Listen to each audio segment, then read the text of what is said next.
Hello नमस्कार दोस्तों।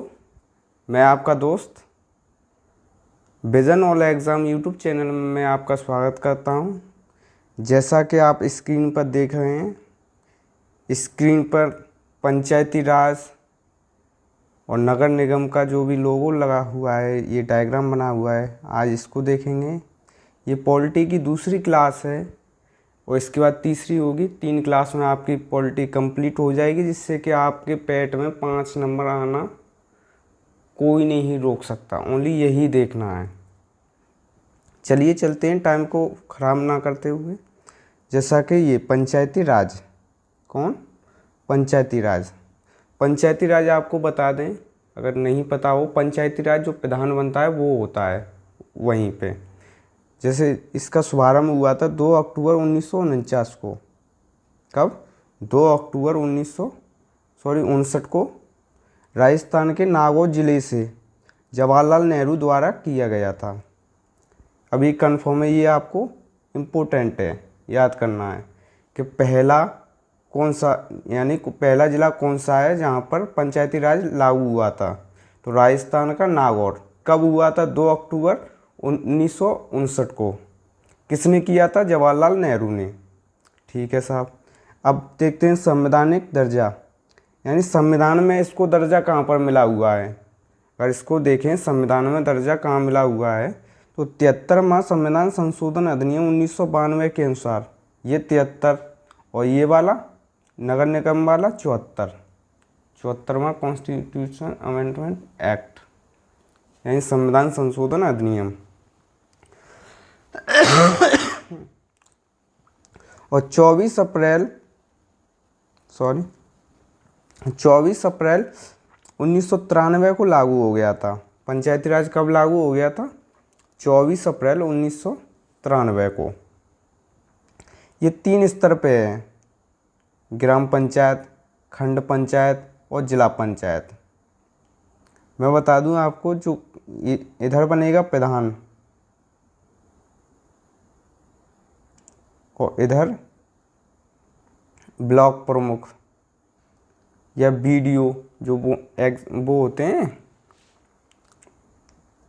इधर बनेगा जिला पंचायत सदस्य या अध्यक्ष।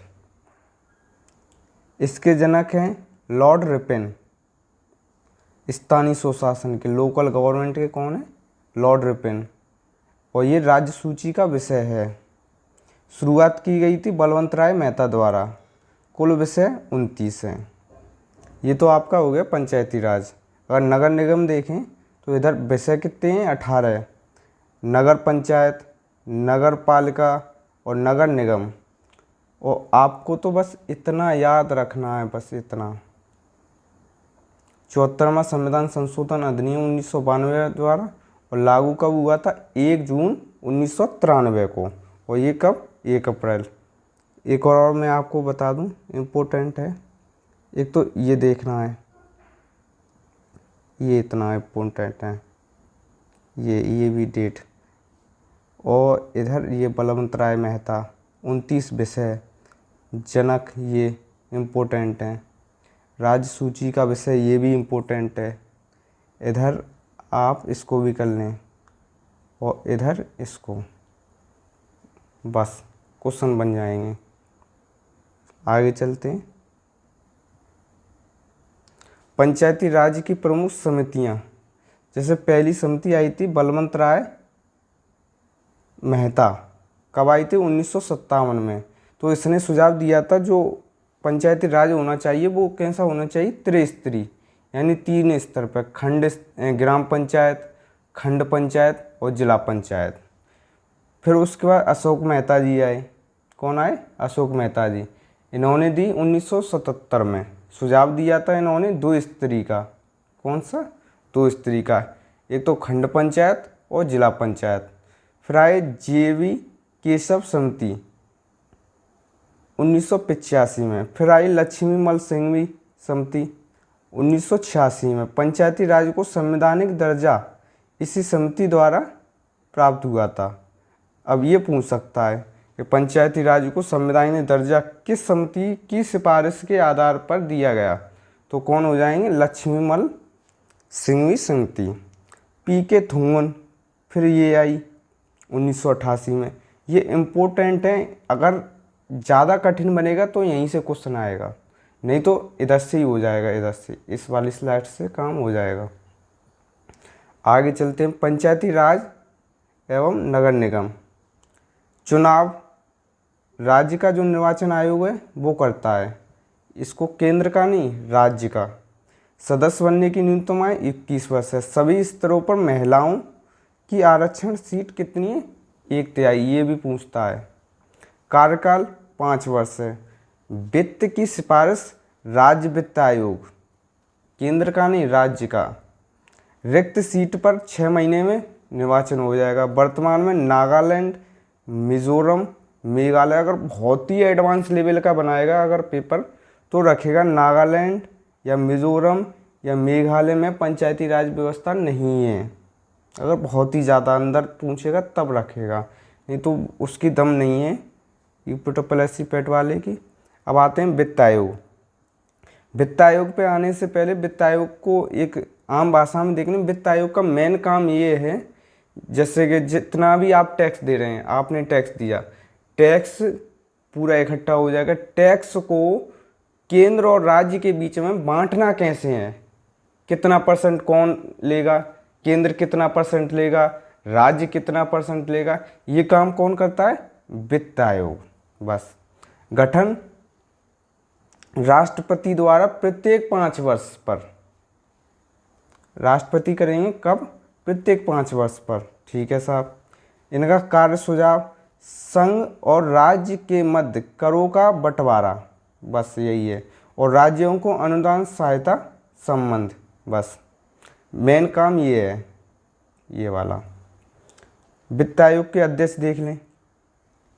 वित्त आयोग के अध्यक्ष पहले तो हैं केसी नियोगी, ये याद रखने हैं बस, और 15 में NK सिंह, बस इतना ही हो जाएगा तो काम खत्म है। और संरचना 1 अध्यक्ष और 4 सदस्य होते हैं। और रिपोर्ट जो वित्त आयोग अपनी रिपोर्ट किसे सौंपता है? राष्ट्रपति को। सलाह मानना बाध्यकारी नहीं है राष्ट्रपति के लिए। ठीक है। अब इसमें मैं बता दूं इम्पोर्टेंट क्या है।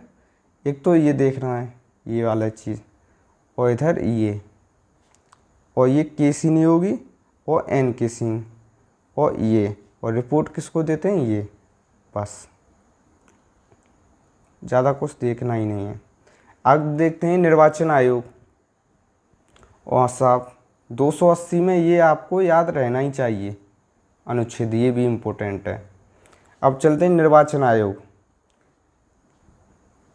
निर्वाचन आयोग है अनुच्छेद 324 में है। ठीक है, कितने में? 324 में। इसका काम क्या है? चुनाव कराता है। चुनाव किस किस का कराता है? राष्ट्रपति, उपराष्ट्रपति, लोकसभा, राज्यसभा, विधानसभा, विधान परिषद, ये कराता है। और जो राज्य का निर्वाचन आयोग होता है वो कराता है पंचायती राज, नगर निगम, इनके चुनाव।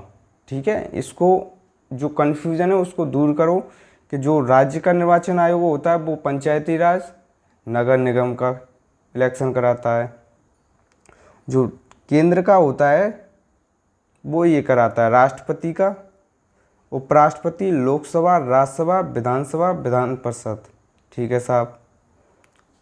मतदान का अधिकार है, जो आपको मतदान का अधिकार मिला हुआ वो कैसा है? वो एक विधिक है। कैसा है?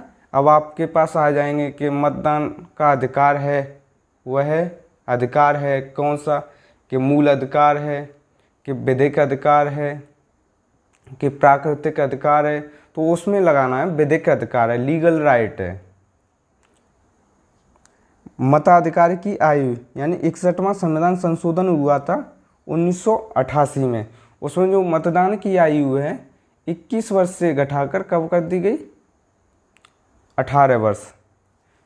ठीक है। ये बना किससे? जो निर्वाचन आयोग बनाया है, एक तो chief election commission, chief election commission plus election जो निर्वाचन आयुक्त हैं 2, इनको मिलकर बनती है, यानी 3 लोगों की ये पूरी बॉडी है। मुख्य निर्वाचन आयुक्त और अन्य 2 आयुक्त निर्वाचन आयुक्त, 3 लोग हैं। ठीक है। जो इनके कार्यकाल रहेगा या तो 6 वर्ष कर लें या 65 वर्ष, जो भी पहले हो जाए, 6 वर्ष या 65 वर्ष कार्यकाल, जो भी पहले हो जाए। नियुक्ति कौन करता है? राष्ट्रपति। इनको सलाह कौन देता है? प्रधानमंत्री।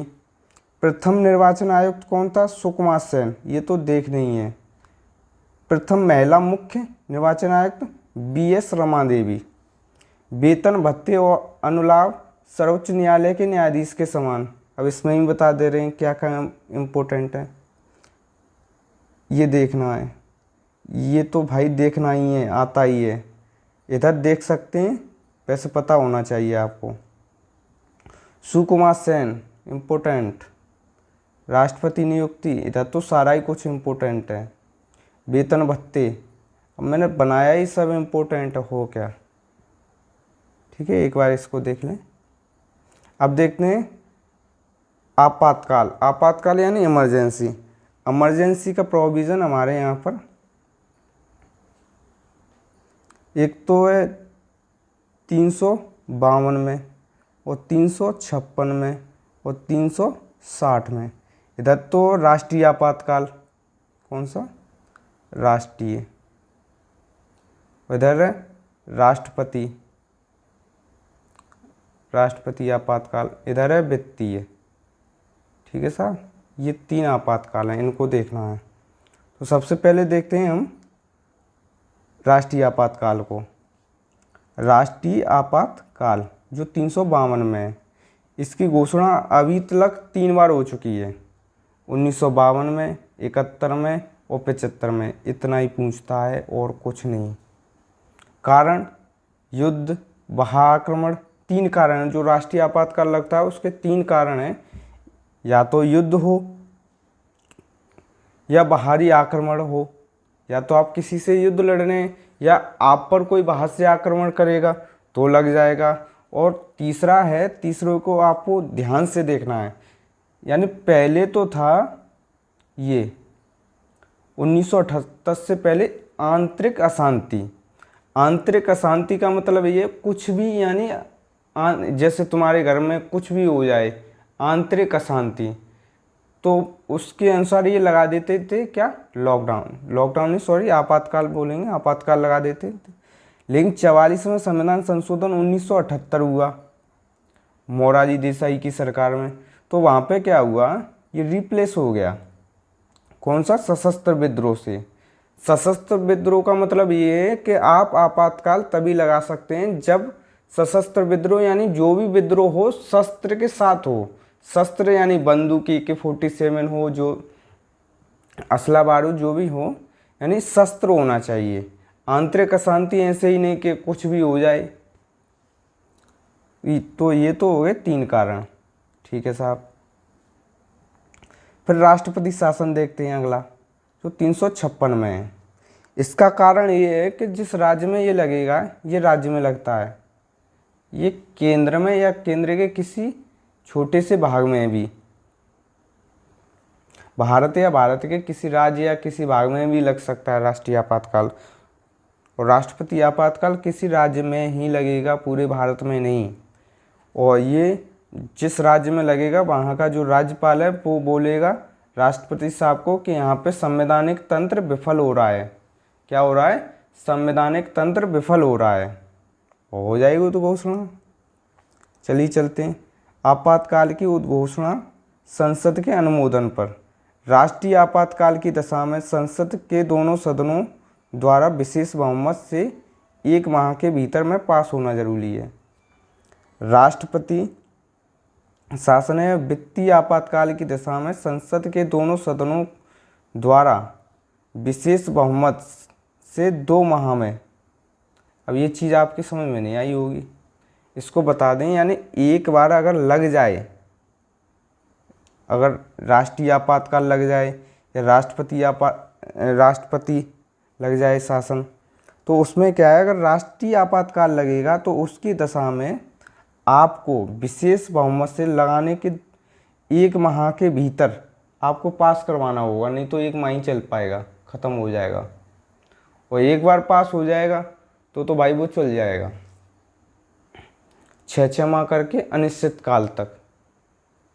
जो राष्ट्रपति आपातकाल है ये आपको 2 माह के अंदर पास कराना ही होगा विशेष बहुमत से, दोनों ही विशेष बहुमत से। और 2 माह के बाद पास करने के बाद ये 6 माह करते करते ओनली 3 वर्ष तक आप इसको लागू कर सकते हैं। फिर है वित्तीय आपातकाल। इसकी उद्घोषणा राष्ट्रपति करता है मंत्रिमंडल की लिखित सिफारिश पर। अब मैं इसमें आपको इम्पोर्टेंट बता दूं। सबसे पहले तो इन तीनों के अनुच्छेद 352, 356,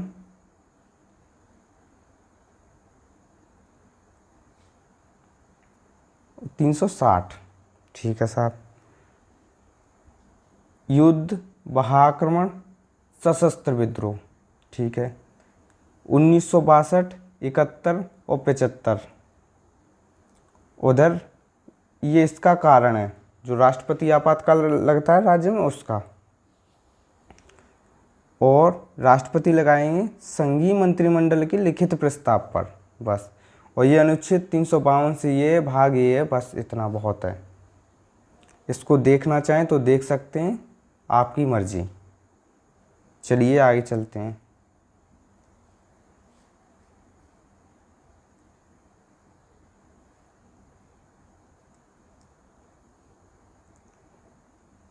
अब देखते हैं संविधान संशोधन पर एक नज़र। जो मुख्य या महत्वपूर्ण संशोधन है उनको देखते हैं। जैसे पहला संशोधन है, पहला संशोधन में क्या हुआ था, 9वीं अनुसूची जोड़ी गई थी। पहले अनुसूची कितनी थी, 8। मूल संविधान में 8 अनुसूची थी, अभी कितनी है, 12। 9वीं यहाँ पे जुड़ गई। एक हुआ था 52वां संविधान संशोधन अधिनियम, उसमें 10वीं जुड़ गई। फिर उसके बाद 73वां, उसमें जुड़ गई 11वीं। फिर हुआ था 74वां संविधान संशोधन अधिनियम, उसमें जुड़ेगी 12वीं अनुसूची। तो ऐसे करेंगे, कितनी अनुसूची है, 12। 9वीं अनुसूची जोड़ी गई जिसमें भूमि सुधार या न्यायिक समीक्षा से संबंधित कानूनों को 9वीं अनुसूची में डाला गया, ठीक है साहब। फिर हुआ 21वां संविधान संशोधन। इसमें क्या हुआ, सिंधी भाषा को 8वीं अनुसूची में 15वीं भाषा के रूप में जोड़ा गया, ठीक है। 21 में सिंधी, ठीक है। 24वां संविधान संशोधन अधिनियम 1971। संसद को यह अधिकार दिया गया कि संविधान के किसी भी भाग, मूल अधिकार में भी संशोधन कर सकती है। जो राष्ट्रपति संविधान संशोधन विधेयक को मंजूरी देने के लिए बाध्य हैं। ये तो हुआ था 24वां, लेकिन आगे देखो, आगे मजा आएगा। फिर उसके बाद हुआ था 35वां, सिक्किम को सहयोगी राज्य का दर्जा मिल गया। फिर 36वें, सिक्किम को पूर्ण राज्य का दर्जा मिल गया। इधर सहयोगी था, इधर पूर्ण हो गया। ये आ गया साहब, इसको याद, वेरी इंपॉर्टेंट। कौन सा, वेरी इंपॉर्टेंट। इसको नहीं याद किया तो कुछ नहीं किया। 42वां संविधान संशोधन 1976, ठीक है साहब। इसमें क्या था, प्रस्तावना, जो हमारी संवैधानिक प्रस्तावना है उसमें 3 शब्द जोड़े गए, समाजवाद, पंथ निरपेक्ष, अखंडता। हो गया काम। इतना ही आता है प्रस्तावना से देखा जाए तो। मूल कर्तव्य जोड़ा गया, भाग 4 अनुच्छेद 51, और कितने, 10 जोड़े गए। 10 मूल कर्तव्यों को जोड़ा गया भाग 4 का और अनुच्छेद 51 का। उससे पहले मूल संविधान में एक भी नहीं था। नीति निर्देशक तत्व में जोड़ा गया, एक तो 39 का समान न्याय एवं निःशुल्क विधिक सहायता। उद्योग, एक ये जोड़ा गया, एक ये उद्योगों के प्रबंधन में कर्मचारियों का भाग लेना, 43 का। इसमें आप इसको ज़्यादा इम्पोर्टेंट, ये भी इम्पोर्टेंट है, उधर से भी ये वाला देख सकते हैं। और इसको क्या छोड़ेंगे, इसको भी देख लेंगे। फिर 48 का पर्यावरण का संरक्षण एवं संवर्धन या वन्य जीवों की रक्षा, ये पूछता है। यही संशोधन अगर आप कर लेंगे तो आपका हो जाएगा काम। राष्ट्रपति को कैबिनेट की लिखित, यानी अब ये बात यहाँ पे आ गई, आपको बता दें, जैसे कि जो अभी हमने पढ़ा था 352 में राष्ट्रीय आपातकाल। 352 में जो राष्ट्रीय आपातकाल है, पहले क्या होता था, राष्ट्रपति महोदय जब भी चाहते थे तब भी लगा देते थे, लेकिन वो खुद नहीं चाहते थे, यानी जो प्रधानमंत्री चाहता था वो लग जाता था। लेकिन उसमें क्या हुआ, ये संशोधन हो गया। अब क्या है, राष्ट्रपति लगाएंगे, लेकिन कैबिनेट की कौन सी, लिखित सिफारिश पर। जब तक कैबिनेट या मंत्रिमंडल जब तक लिखित सिफारिश नहीं देगा तब तक नहीं लगाएंगे। पहले क्या था, फोन लगा के कह दिया कि साहब लगा दो तो लगा देंगे। लोकसभा विधानसभा का कार्यकाल 5 वर्ष से बढ़ाकर 6 वर्ष किया गया। इसमें देखो, लोकसभा विधानसभा का कार्यकाल 5 से बढ़ाकर 6 वर्ष किया गया। अब जितनी भी गलती 42वें संविधान संशोधन में हुई हैं उनको सुधारने का काम इसने किया है। ये आया था 1978 में। कब, 1978 में। इसने क्या है, सारा कुछ सुधार दिया। जैसा पहला ये है, कैबिनेट की सलाह को एक बार पुनर्विचार, जो मंत्रिमंडल सलाह देगी राष्ट्रपति को तो वो उसके लिए बाध्यकारी नहीं है, यानी वो एक बार पुनर्विचार कर सकता है, यानी कह सकता है कि साहब इसमें पुनर्विचार कर लो और उसके बाद हम देख लेंगे। पुनर्विचार के लिए भेजने की राष्ट्रपति की शक्ति, परंतु पुनर्विचार के बाद उसके लिए बाध्यकारी है। एक बार तो भाई मौका मिला कुल मिला के। और लोकसभा और विधानसभा का कार्यकाल पुनः 6 वर्ष से घटाकर 5 वर्ष कर दिया गया। राष्ट्रीय आपातकाल के विषय में आंतरिक अशांति, जो मैंने बोला था 44वां, आंतरिक अशांति की जगह क्या आ गया, सशस्त्र विद्रोह, तब लगेगा राष्ट्रीय आपातकाल। जो ये तीसरा वाला पॉइंट है राष्ट्रीय आपातकाल का, राष्ट्रपति कैबिनेट की लिखित सलाह पर आपातकाल घोषित करेंगे। कौन सी, कैबिनेट की लिखित सलाह पर। संपत्ति के अधिकार को मूल अधिकार की सूची से हटाकर लीगल राइट बना दिया गया। अनुच्छेद 300 काम में डाल दिया गया। इसको क्या है, ये अब लीगल राइट है। 52 का जो अब आ गया 52वां संविधान संशोधन 1985। इसमें क्या है, दल बदल अधिनियम, यानी जो ये नेता होते हैं विधायक, कभी इस पार्टी से कूदकर उस पार्टी में जाना, उस पार्टी से उस पार्टी में जाना, उसका विरोध कर रहा है ये कानून कि आप पार्टी को नहीं बदल सकते। आपको जो भी वोट मिलता है पार्टी के नाम पर मिलता है। जैसे कोई हमारे यहाँ पर एक सांसद हैं चंद्रशेखर यादव, ना हम उनको जानते थे ना वो हमको जानते थे। उस दिन जाने जिस दिन वोट डालने गए, हम तो भाजपा के नाम पर गए थे। वो चीज़ है,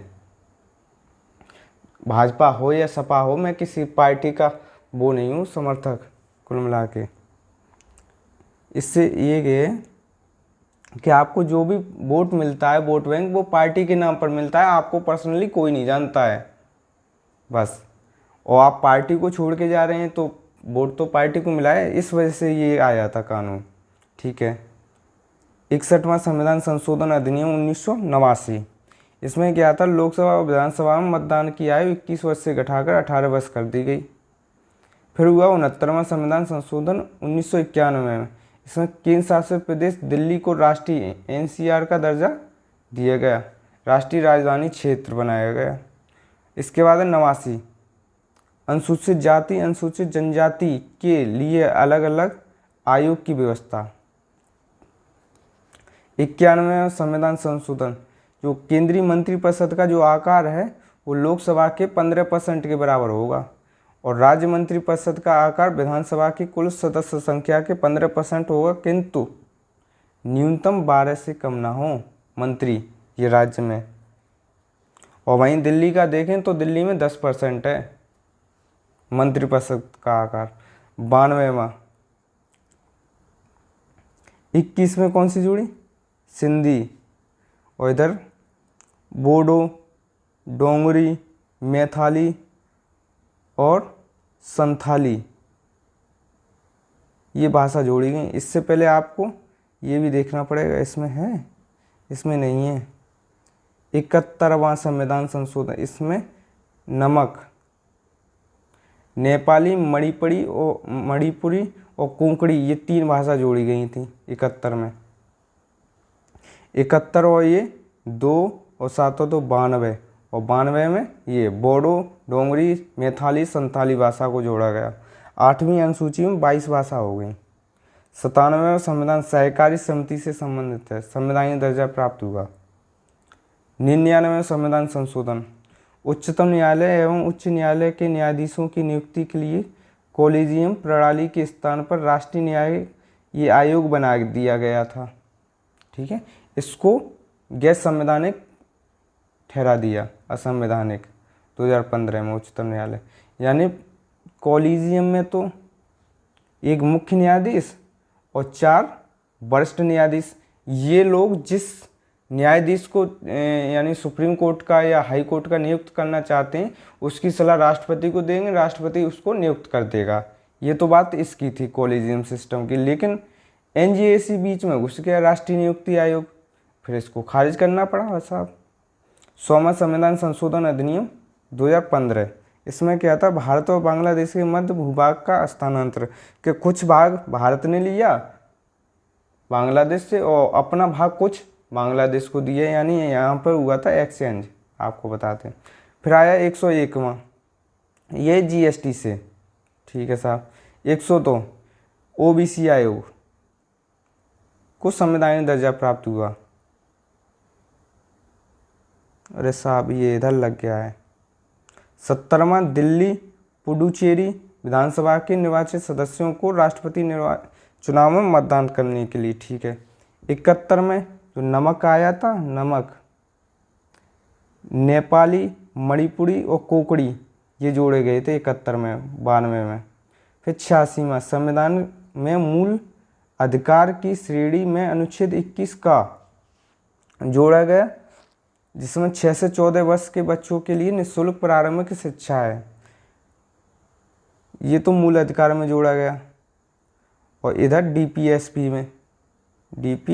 में और इधर मूल कर्तव्य में यानी फंडामेंटल ड्यूटी में इधर जोड़े गए। निर्देशक सिद्धांत के अनुसार अनुच्छेद 45 की विषय वस्तु यानी 6 वर्ष से कम आयु के बालकों के लिए प्रारंभिक बाल्य अवस्था देखरेख और शिक्षा का उपबंध, वही चीज़ है यार, इधर भी वही है, 6 से 14 वर्ष तक के बच्चों को।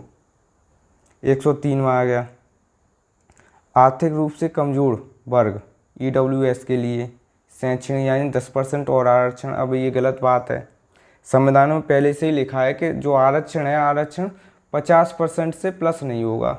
अब इसको जोड़ देंगे 60% हो जाएगा, जो भी है भाई। 104 में संविधान संशोधन, लोकसभा और राज्य विधानसभाओं में अनुसूचित जातियों एवं जनजातियों के लिए सीटों के आरक्षण को अगले 10 वर्ष तक यानी 2030 तक और बढ़ा दिया गया। लोकसभा विधानसभाओं में आंग्ल भारतीय जो 2 मनोनीत होते थे, ये होते थे लोकसभा में, और विधानसभा में होता था 1, इसको ख़त्म कर दिया गया है। 105वां राज्यों में सामाजिक एवं शैक्षणिक रूप से पिछड़े वर्ग की पहचान करने एवं सूची बनाने का अधिकार पुनः दिया गया। राज्यों में यह अधिकार 102 यानी ओबीसी का है यार, उसमें कौन कौन शामिल है ये तय करना है। थोड़ा और रह गया है, जल्दी से देखते हैं। अब देखते हैं संविधान के प्रमुख भाग। भाग 1, इसमें संघ एवं यूटी यानी स्टेट और यूटी है। 2 में नागरिकता है, 3 में मौलिक अधिकार है, 4 में डीपीएसपी है, राज्य के नीति निर्देशक तत्व, 4 काम है मौलिक कर्तव्य, 5 में संघ है, 6 में राज्य है, 7 में निश्चित, 8 में संघ राज्य क्षेत्र, 9 में पंचायतें हैं, 9 काम में नगर पालिका हैं और 9 काम में सहकारी समितियां हैं, 10 में अनुसूचित जनजाति क्षेत्र है, 11 में संघ एवं राज्यों के बीच संबंध, 12 में वित्त संपत्ति संविदाएं एवं बाध, 13 में भारत के राज्य क्षेत्र के भीतर व्यापार वाणिज्यिक एवं समागम है, 14वें वाणिज्यिक एवं समागम है। 14 का में अधिकरण है। 15 में निर्वाचन है। 16 में कुछ वर्गों के संबंध में विशेष उपबंध है। 17 में राजभाषा है। 18 में आपात उपबंध है। 19 में प्रकीर्ण है और 20 में संवैधानिक संशोधन है। 21 में अस्थायी संक्रमणकालीन और विशेष उपबंध है। 22 में संक्षिप्त नाम प्रारंभ, हिंदी में प्राधिकृत पाठ और निरसन। ये हो गए आपके 22, यानी टोटल तो 22 लेंगे, इसमें संशोधन 25। इनको देख लें, एक दो बार देखेंगे हो जाएगा। अब कुछ इम्पोर्टेंट अनुच्छेद देखते हैं। अनुच्छेद 1 संघ नाम एवं उसका राज्य क्षेत्र। अनुच्छेद 2 नए राज्यों का गठन। इसमें लिखा है इंडिया दैट इज भारत, यानी भारत राज्यों का संघ है। 12 से 35 मूल अधिकार। 14 में विधि के समक्ष समता, विधि के समान संरक्षण। 14 में अस्पृश्यता, छुआछूत का अंत। 19 का में बोलने का अधिकार और इसी में प्रेस का अधिकार, बोलने का अधिकार। 21 में प्राण एवं देह स्वतंत्रता। 23 में बलाश्रम निषेध है। 24 में बच्चों का शोषण। 36 से 51 तक डीपीएसपी है। क्या है? डीपीएसपी, राज्य के नीति निर्देशक तत्व। इधर अनुच्छेद 40 में ग्राम पंचायतों का गठन। 40 में ग्राम पंचायतों का गठन। 45 में बच्चों के लिए निःशुल्क शिक्षा। 51 का में मूल कर्तव्य। 52 में भारत का एक राष्ट्रपति होगा। 54 में भारत का निर्वाचन। 61 में राष्ट्रपति पर महाभियोग। 72 में राष्ट्रपति की क्षमादान की शक्ति। 74 में भारत का प्रधानमंत्री और 79 में संसद। 80 में राज्यसभा और 81 में इधर देखते हैं सरला। 7 से संसद, राज से राज्यसभा, ला से लोकसभा, ठीक है। और 85 में लोकसभा का विघटन। 108 में संसद का संयुक्त अधिवेशन, जॉइंट सेशन। और इधर हो जाएगा अनुच्छेद 244 में अनुसूचित जाति और जनजाति क्षेत्र। 280 में वित्त आयोग। 324 में निर्वाचन आयोग। 330 में अनुसूचित जाति एवं जनजाति का आरक्षण। 343 में संघ की राजभाषा। 352 में आपातकाल। 356 में राष्ट्रीय आपातकाल। 360 में वित्तीय आपातकाल। 368 में संविधान संशोधन और 370 में जम्मू कश्मीर। धन्यवाद दोस्तों आपको देखने के लिए। अगर आप इसकी पीडीएफ लेना चाहते हैं तो मेरे टेलीग्राम चैनल पे आप जा सकते हैं, या मेरा जो कॉन्टैक्ट नंबर है 84 49 13 78 40, इस पर आप कांटेक्ट कर सकते हैं, ओनली व्हाट्सअप।